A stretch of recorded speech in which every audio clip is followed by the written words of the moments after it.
Hello students, आज के इस लेक्चर में हम लोग DDU BSc एंट्रेंस एग्ज़ाम को मद्देनज़र रखते हुए फिजिक्स का जो थर्मोडायनेमिक्स चैप्टर है उसके कुछ मोस्ट इम्पॉर्टेंट MCQ को डिस्कस करेंगे। इस लेक्चर के पहले हम लोग मैथ के कुछ MCQ को डिस्कस कर चुके हैं तथा फिजिक्स के भी कुछ MCQ को डिस्कस कर चुके हैं तथा साथ ही साथ केमिस्ट्री के भी कुछ MCQ डिस्कस किए हैं, जिसमें previous year question paper chemistry का है, previous year question paper physics का है तथा previous year question paper math का है। तो उन सब वीडियो को भी आप जाके देखिए। डिस्क्रिप्शन बॉक्स में प्लेलिस्ट लिंक बनाया गया है, वहाँ आप क्लिक करके वीडियो को सीरियल वाइज देख सकते हैं। साथ ही साथ फिजिक्स में हम लोग डुअल नेचर ऑफ मैटर तथा वेव पे भी MCQ डिस्कस कर चुके हैं। ओके, अब आपके पास टाइम बहुत कम है, जुलाई में आपका एंट्रेंस एग्ज़ाम होने वाला है। सो अब आप मन लगा के पढ़ाई करना शुरू कर दीजिए ताकि आगे आने वाले जो 10, 15, 20 दिन जो आपके हैं वो आप यूटिलाइज करके अच्छे से और एडमिशन ज़रूर यूनिवर्सिटी में ले लें, अगर आपका BSc करने का लक्ष्य है तो। अगर आप किसी तरीके से गलती करते हैं, यूनिवर्सिटी में एडमिशन नहीं हो पाता है, डिग्री कॉलेज में एडमिशन होता है, तो यूनिवर्सिटी में न पढ़ने का पछतावा आपके लिए हमेशा के लिए रहेगा। मैं ये चीज़ पछतावा वाला वर्ड क्यों बोल रहा हूँ, आप अपने किसी सीनियर से जाके कांटेक्ट करिएगा जो DDU एग्ज़ाम को सीरियस नहीं लिया होगा, किसी डिग्री कॉलेज में पढ़ रहा होगा, उससे जाके एक बार इस चीज़ को आप क्लियर करिएगा, वो शायद और अच्छे से एक्सप्लेन करेगा। ठीक, मैं इस लेवल पे आपको ये चीज़ नहीं बताना चाहता हूँ क्योंकि जो झेल रहा है जिस चीज़ को वो शायद सबसे अच्छा एक्सप्लेन करेगा, तो आप जाकर उनसे कांटेक्ट करिएगा। इस वजह से अभी से आप सीरियस हो जाएं और पढ़ाई करना शुरू कर दें।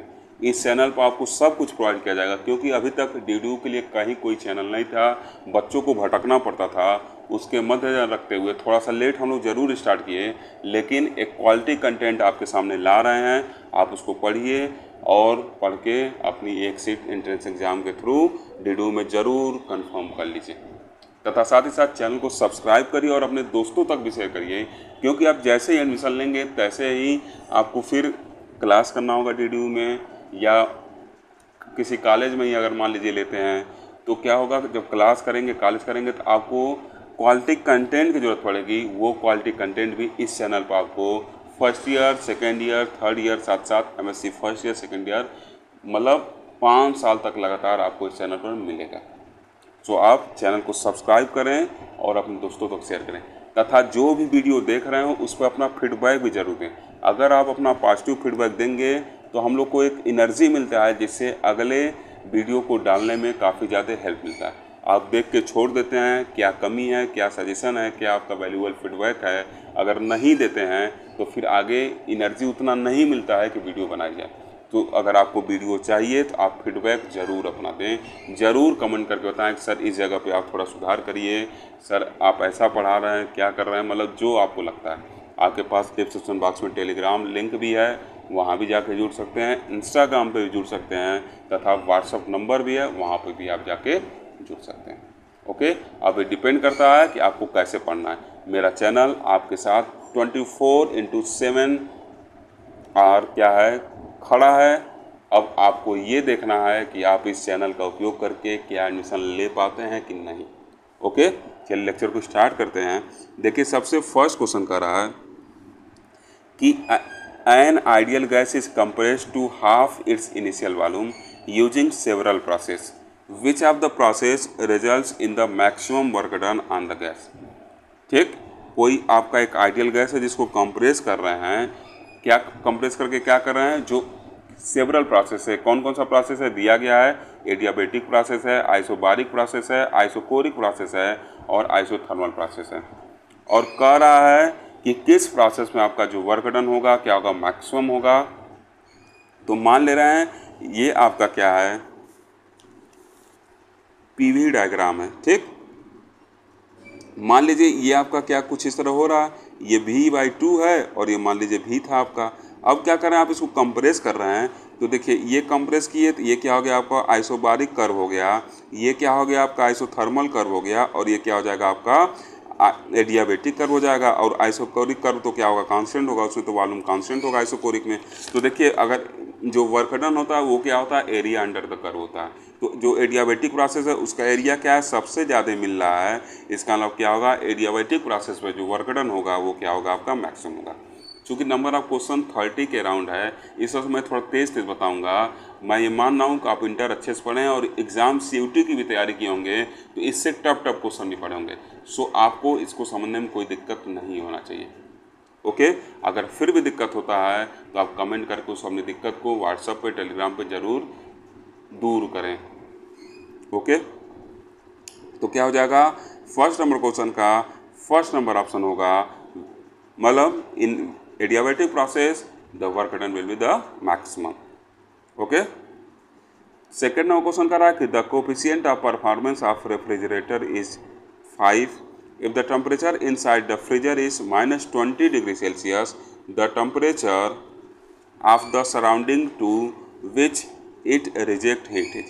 कह रहा है कि एक फ्रिज है, एक रेफ्रिजरेटर है जिसका कोफिशिएंट ऑफ परफॉर्मेंस क्या 5 है, और कह रहा है कि उसके अंदर का जो टेम्परेचर है -20 डिग्री सेल्सियस है। तो कह रहा है टेम्परेचर बताइए सराउंडिंग का, ठीक, जहाँ पे क्या कर रहा है, हीट को रिजेक्ट कर रहा है। तो आप पढ़े होंगे, मान ले रहे हैं कि जो लोअर टेम्परेचर है उसको TL कर दे रहे हैं, कितना है 20 डिग्री सेल्सियस है, तो उसको केल्विन बदलेंगे तो 273 में ऐड करना है। तो ऐड करेंगे तो चूंकि -20 है तो इसमें से घटाना पड़ेगा, तो ये क्या हो जाएगा आपका 253 केल्विन हो गया TL। और TH बताना है हायर टेम्परेचर कितना है जिस पे हीट रिजेक्ट कर रहा है, और कोफिशिएंट ऑफ परफॉर्मेंस कितना दिया 5 दिया है, मतलब बीटा का वैल्यू 5 है, किसी किसी में कप्पा भी इसको लिखा जाता है। ठीक, तो देखिए यहाँ से क्या हो जाएगा, जब इसको सॉल्व करेंगे तो आपके पास फार्मूला है बीटा इज इक्वल टू क्या हो जाएगा TL/TH, मतलब higher temperature minus lower temperature. Beta का वैल्यू 5 है, TL का वैल्यू हम लोग निकालें, पुट करके TH का वैल्यू निकाल लीजिएगा। तो जब आप इसको सॉल्व करेंगे तो क्या होगा, आपका जो A नंबर ऑप्शन है वो क्या होगा, करेक्ट आएगा। A नंबर ऑप्शन आपका क्या है 31 डिग्री सेल्सियस। जब इसको सॉल्व करेंगे तो एग्जैक्ट 31 नहीं आएगा, 30.6 डिग्री सेल्सियस आएगा। तो उसके अप्रॉक्सीमेटली जो आपका ऑप्शन है फर्स्ट वाला है, इस वजह से फर्स्ट वाले को हम क्या कर देंगे, ट्रिक कर देंगे। ओके, थर्ड नंबर क्वेश्चन क्या कर रहा है कि thermodynamic system is taken through the cycle ABCD as shown in the figure, heat rejected by the gas during the cycle is. कह रहा है कि heat rejected by the gas during the cycle is. देखिए सबसे पहले ये देखा जाए कि ये जो प्रोसेस आपको दिख रहा है साइक्लिक प्रोसेस है, तो आपको पता है कि साइक्लिक प्रोसेस में जो इंटरनल एनर्जी क्या होगा, 0 होगा।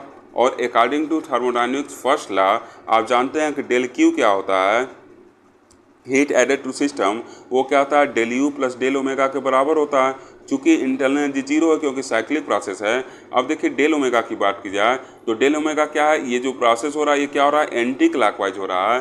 तो एंटी क्लॉकवाइज प्रोसेस हो रहा है, तो इस वजह से जो वर्क डन होगा वो आपका क्या होगा, निगेटिव होगा। वर्क डन क्या होगा आपका, निगेटिव होगा, क्योंकि ये प्रोसेस क्या आपका एंटी क्लॉकवाइज हो रहा है। ओके, तो यहाँ से देखिए अगर इसको आप सॉल्व करेंगे तो क्या हो जाएगा माइनस, अब P में कितना चेंज हो रहा है, चलिए फिर से यहाँ सॉल्व करते हैं। देखिए P में चेंज क्या हो रहा है। ओके, तो देखिए ये आपका एंटी क्लॉकवाइज हो रहा है, anti clockwise work done negative होगा। कितना वैल्यू उसका होगा, तो W इक्वल टू क्या हो जाएगा माइनस, प्रेशर कितना चेंज हो रहा है 2P से P हो रहा है तो 2P माइनस P हो जाएगा। वॉल्यूम कितना चेंज हो रहा है 2V से V हो रहा है तो 2V माइनस V हो जाएगा, P इंटू DV होता है। तो क्या हो जाएगा, ये आपका जो वैल्यू होगा ये क्या हो जाएगा माइनस PV के बराबर हो जाएगा। ठीक, तो अब देखिए Q का जो वैल्यू आ रहा है क्या हो रहा है, माइनस PV आ रहा है। तो ये क्या है आपका हीट एब्जॉर्ब है, हीट एब्जॉर्ब माइनस PV आ रहा है, क्योंकि थर्मोडायनेमिक्स में Q इक्वल टू क्या होता है, डेल Q इक्वल टू क्या होता है, जो डेल Q होगा del Q equal to del U plus del omega होता है। तो ये जो डेल Q है ये क्या होता है, हीट एब्जॉर्ब बता रहा है। अब पूछ क्या रहा है, कितना हीट रिजेक्ट हो रहा है, तो क्या होगा साइन चेंज हो जाएगा। अगर एब्जॉर्ब हीट आपका पॉजिटिव है तो निकलने वाला क्या होगा, निगेटिव होगा, और अगर एब्जॉर्ब होने वाला ही निगेटिव है तो निकलने वाला क्या होगा, पॉजिटिव होगा। ठीक, तो इसका मतलब क्या हो जाएगा, जो हीट रिजेक्ट होगा वो क्या हो जाएगा आपका प्लस PV हो जाएगा। क्लियर है, तो ये क्या हो जाएगा आपका फोर्थ नंबर ऑप्शन करेक्ट होगा। और जो इसमें वर्क डन होगा, सॉरी जो हीट रिजेक्ट होगा वो क्या हो जाएगा, PV के बराबर हो जाएगा। ओके, देखिए थोड़ा तेज बता रहा हूँ, उम्मीद आप समझ रहे होंगे। अगर फिर भी नहीं समझ रहे होंगे, फिर भी समझने में दिक्कत हो रहा होगा तो आप उसको कमेंट करके व्हाट्सएप या टेलीग्राम पे पूछते रहें। ठीक, आपकी सुविधा के लिए चैनल 24 घंटा तैयार है आपका हेल्प करने के लिए, ताकि आप यूनिवर्सिटी में एडमिशन जरूर पा जाएं।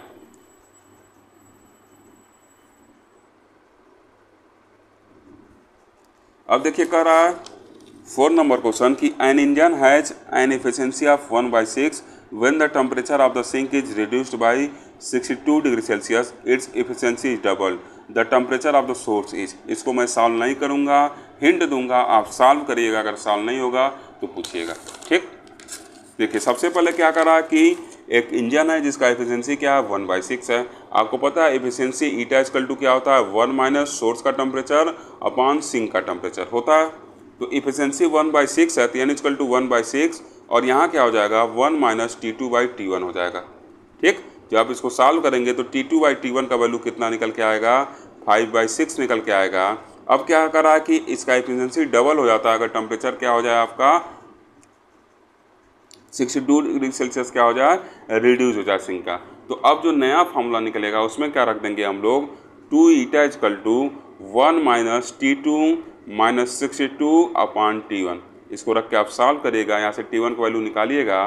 तो जो आप निकाल के इसको सॉल्व करेंगे तो आपका जो ऑप्शन नंबर 4 है वो क्या होगा करेक्ट आएगा। ठीक, आप इसको सॉल्व करिएगा, ऑप्शन नंबर 4 जो आप इसका है करेक्ट आएगा। ठीक, डायरेक्ट मैं बता रहा हूँ, बस नाम मात्र का हिंट दे रहा हूँ ताकि आप भी कुछ एफर्ट लगाएं, नहीं तो मैं डायरेक्ट सब बताते जाऊँगा तो आप प्रोसेस लगेंगे याद करने।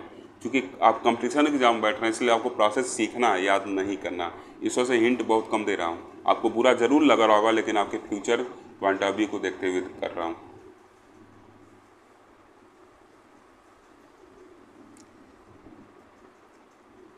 अगर आप हिंट पा रहे हैं तो उससे आप प्रयास करिए, नहीं अगर आता है तो फिर कमेंट करके पूछिए, फिर समझा जाएगा। हाँ, कोई कोई क्वेश्चन पूरा भी सॉल्व करा देना, ऐसा नहीं हर एक क्वेश्चन में ऐसा कर रहा हूँ, नहीं। जो क्वेश्चन लग रहे हैं थोड़े की आने की संभावना है या थोड़े लेंदी हैं, उनको स्क्रीन पर सॉल्व करना पॉसिबल नहीं है, तो उन सब केस में थोड़ा सा हिंट दे रहा हूँ और उसको छोड़ दे रहा हूँ आपके ऊपर ताकि आप सॉल्व करें इसको। ठीक, 5वां नंबर क्वेश्चन कर रहा है कि a gas undergo N isothermal process the specific heat of the gas in the process is. तो देखिए जो स्पेसिफिक हीट होता है CP इक्वल टू क्या हो जाएगा डेल क्यू अपॉन क्या होता है एन डेल्टा T होता है, मतलब change in temperature. Isothermal process तो चेंज इन टेम्परेचर क्या होगा 0 होगा, तो CP का वैल्यू क्या हो जाएगा इन्फिनाइट हो जाएगा। इसका मतलब क्या हो जाएगा इन्फिनिटी। ए नंबर ऑप्शन जो होगा आपका क्या होगा, फर्स्ट नंबर ऑप्शन जो होगा क्या होगा आपका करेक्ट होगा। ओके, 6 नंबर क्वेश्चन कर रहा है कि refrigerator is to maintain eatables kept inside 9 degree Celsius if the room temperature of is 36 degree Celsius the coefficient of performance is। आप सॉल्व नहीं कर लेंगे, लोअर बीटा इक्वल टू क्या होता है lower temperature upon high temperature minus lower temperature, value put करिए, solve करिए, जो डिग्री सेल्सियस है उसको कैल्विन में चेंज कर लीजिएगा और सॉल्व करिएगा तो 4 नंबर ऑप्शन आपका क्या होगा करेक्ट आएगा। ओके, काफ़ी इजी क्वेश्चन है। 7 नंबर क्वेश्चन कर रहा है कि the gas perform the minimum work when it expand. Gas तब मिनिमम वर्क डन परफॉर्म करेगा। वर्क डन क्या होता है P/dV होता है, तो dV का वैल्यू मिनिमम कब होगा जब गैस क्या हो आइसोकोरिकली एक्सपेंड हो, और उस कंडीशन में क्या होगा जो वर्क डन होगा मिनिमम होगा लगभग 0 ही आप कह सकते हैं, 0 के बराबर होगा, मतलब फर्स्ट नंबर ऑप्शन जो होगा आपका क्या होगा करेक्ट होगा। ओके, 8th नंबर क्वेश्चन कर रहा है कि when a bicycle tyre suddenly burst. ठीक, the air inside the tyre expand this process is. कह रहा है कि आप मान लीजिए बाईसाइकिल है उसका टायर क्या हो रहा है सडनली ब्रस्ट हो जा रहा है, तो क्या होगा तेजी से हवा निकलेगा। तो देखिए bursting of tyre is a sudden process, ये आपका प्रोसेस क्या है sudden process, and the process आकर instantaneously such that the system does not get sufficient time to exchange heat with the surrounding. और ये प्रोसेस इतना क्षणिक होता है, इतना तीव्र होता है, इतना तेज होता है कि सिस्टम क्या होता है उसके पास इतना टाइम नहीं होता है कि वो सराउंडिंग से क्या करे हीट को एक्सचेंज करे। इसका मतलब क्या हो जाएगा डेल क्यू आपका 0 हो जाएगा। और आपको पता है कि डेल क्यू 0 कब होता है जब हीट क्या हो न तो एब्जॉर्ब हो न तो ट्रांसफ़र हो, और ये कौन सा केस होता है एडियाबेटिक केस होता है। इसका मतलब क्या है ये जो प्रोसेस होगा ये क्या होगा आपका एडियाबेटिक प्रोसेस होगा। ठीक, इतना तेज प्रोसेस होता है कि उसके सिस्टम के पास टाइम नहीं होता है कि वो क्या करे एक्सचेंज करे हीट का सराउंडिंग के साथ। It means that the heat neither absorbed nor released by the system, that is the change in heat del Q is equal to 0. That's why the process will be the adiabatic process. Okay, so option number second will be the right option. Now the next question is, correct the pressure and volume of a gas are changed as shown in PV diagram. The temperature of gas will be, कह रहा है कि एक PV diagram दिखा दिया गया, अब बताइए क्या होगा टेम्परेचर। तो देखिए फर्स्ट नंबर ऑप्शन करेक्ट होगा। ठीक, फर्स्ट नंबर ऑप्शन आप देख रहे होंगे, वॉल्यूम क्या हो रहा है इसमें आपका इंक्रीज हो रहा है और प्रेशर क्या है कांस्टेंट है। तो देखिए पी वी इक्वल टू क्या होता है, P V directly proportional to T होता है, ये हम कह सकते हैं। आर टी इक्वल टू होता है तो आर कांस्टेंट को हटा दिए, पी वी इक्वल टू क्या होगा, टी के डायरेक्टली प्रोपोर्शनल होता है। ए से बी के दरमियान पी क्या है, कांस्टेंट है, because this is isobaric, this path is isobaric from A to B. तो आइसोबारिक है, it means that V is directly proportional to T, and as you seen from the figure, from A to B the volume increases when we move from A to B, the volume increases, and since the volume is directly proportional to temperature, that's why temperature will also increases as we move from A to B. That's why the option number A, yeah, option of first is the right option. Okay, so increases as it goes from A to B. Okay. Now the next question is, कहा कि in isothermal expansion the pressure is determined by, isothermal expansion हो रहा है तो pressure किससे determine होता है, तो आप पढ़े होंगे कंप्रेसिबिलिटी से, और दूसरा क्या होता है वॉल्यूम, वॉल्यूम और कंप्रेसिबिलिटी से डिसाइड होता है। तो वॉल्यूम का ऑप्शन दिया नहीं है तो कंप्रेसिबिलिटी ओनली पे क्या कर देंगे आप, लगा देंगे सही का निशान। ओके, अब देखिए 11 नंबर क्वेश्चन कर रहा है, ड्यूरिंग एन एडियाबेटिक प्रोसेस, कह रहा कि during an adiabatic process the pressure of a gas found to be proportional to the cube of its temperature the ratio of CP by CP। कह रहा कि adiabatic process है और ऐसा पाया गया कि जो प्रेशर था वो टेम्परेचर का क्या है, क्यूब है, मतलब टेम्परेचर के क्यूब के डायरेक्टली प्रोपोर्शनल है। तो बताइए CP और CV का रेशियो क्या होगा, मतलब गामा का वैल्यू क्या होगा, ये आप बताइए। तो देखिए यहाँ से क्या होगा, जो P होगा क्या होगा, डायरेक्टली प्रोपोर्शनल है टी क्यूब के, ऐसा क्वेश्चन कह रहा है टी क्यूब के क्या है, डायरेक्टली प्रोपोर्शनल है। इट मीन्स दैट इसको हम कैसे लिख सकते हैं, PT टू द पावर -3, इसको टांग के नीचे लेके चले आएंगे और फिर जब ऊपर लेके जाएंगे तो PT के power -3 is equal to constant. और आप ये भी जानते हैं कि एडियाबेटिक प्रोसेस में जो टेम्परेचर और प्रेशर के बीच रिलेशन होता है वो क्या होता है, PT के power gamma divided by 1 minus gamma equal to क्या होता है, कांस्टेंट होता है। ठीक, ये भी कांस्टेंट, ये भी कांस्टेंट, इट मीन्स दैट हम क्या लिख सकते हैं, PT के power gamma minus 1 minus gamma, और इधर क्या हो जाएगा PT के पावर -3। तो देखिए जब दोनों तरफ कंपेयर करेंगे पावर को तो gamma divided by 1 minus gamma equal to क्या हो जाएगा, -3 हो जाएगा, और इसको आप सॉल्व करेंगे 3/2 आएगा, और यही गामा CP बाई CV होता है। इसका मतलब क्या होगा, जो वैल्यू होगा इसका क्या हो जाएगा, 4 नंबर ऑप्शन करेक्ट होगा, 3/2 के बराबर होगा। ठीक, 12 नंबर क्वेश्चन कर रहा है कि a monoatomic gas is supplied with the heat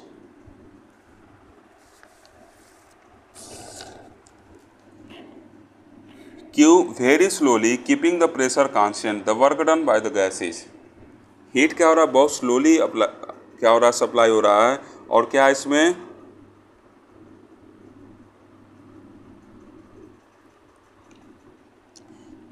जो प्रेशर है आपका क्या है, कांस्टेंट रखा गया है। तो कह रहा है कि work done by the gas is, पूछ रहा है कि जो गैस द्वारा वर्क डन होगा वो क्या होगा।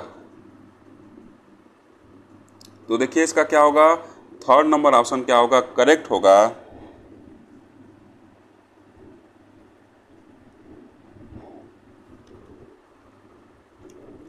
ठीक, इसका थर्ड नंबर ऑप्शन क्या होगा आपका, करेक्ट होगा। ओके, कैसे थर्ड नंबर ऑप्शन करेक्ट होगा इस चीज़ को मैं बता देता हूँ।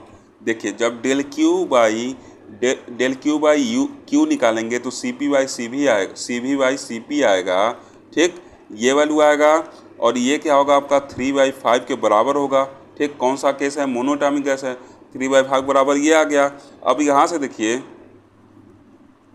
3/5 के बराबर आ गया तो जो वर्क डन होगा, क्या आ रहा है, क्यू हीट आप क्या कर रहे हैं, सप्लाई कर रहे हैं, तो जो वर्क डन हो जाएगा वो क्या हो जाएगा, अब यहाँ से डेल यू का वैल्यू क्या हो जाएगा, 3/5 क्यू हो गया, ठीक। तो जो वर्क डन होगा वो क्या हो जाएगा, W = क्यू फर्स्ट लॉ के अकॉर्डिंग हम ये काम कर रहे हैं, माइनस 3/5 क्यू ये होगा।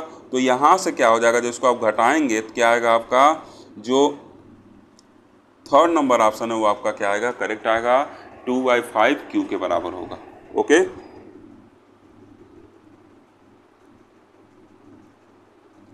13 नंबर क्वेश्चन कर रहा है कि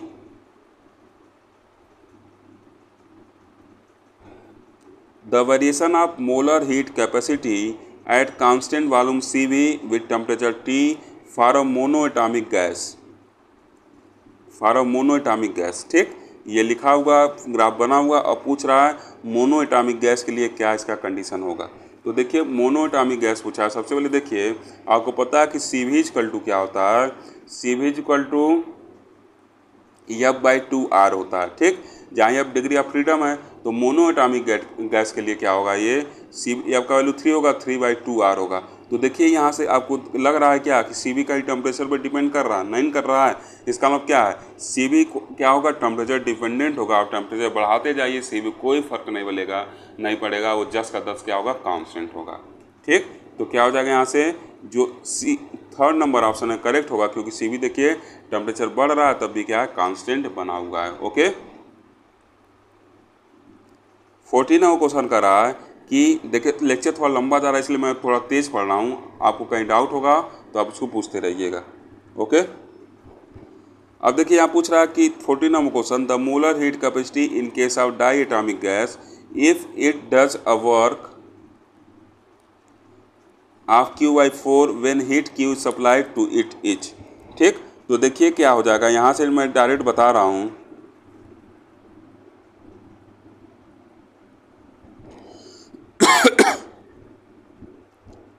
जब आप इसको सॉल्व करेंगे तो आपका थर्ड नंबर ऑप्शन क्या होगा, करेक्ट आएगा।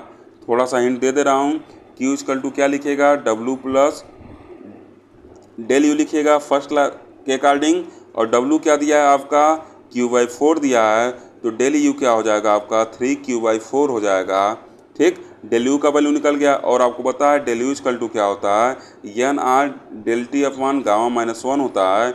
यहाँ से गामा का वैल्यू क्या है, 7/5 हो जाएगा, क्योंकि डाई एटॉमिक गैस है, और उसको ला के पुट करिएगा और C का वैल्यू निकालने की कोशिश करिएगा तो क्या हो जाएगा, 10/3R करके आएगा, ठीक। तो इसका थर्ड नंबर ऑप्शन करेक्ट आएगा। ओके, 15वां क्वेश्चन कर रहा है कि in an adiabatic expansion of gas if the initial and final temperature T1 and T2 respectively, then the change in internal energy of the gas is. तो देखिए 15वां question का क्या होगा, फर्स्ट नंबर ऑप्शन करेक्ट होगा। Okay, देखिए यहाँ से अगले क्वेश्चन 15 लिखा गया, ठीक। ये 15 होना 16 होना चाहिए, मिसप्रिंट हो गया, ठीक।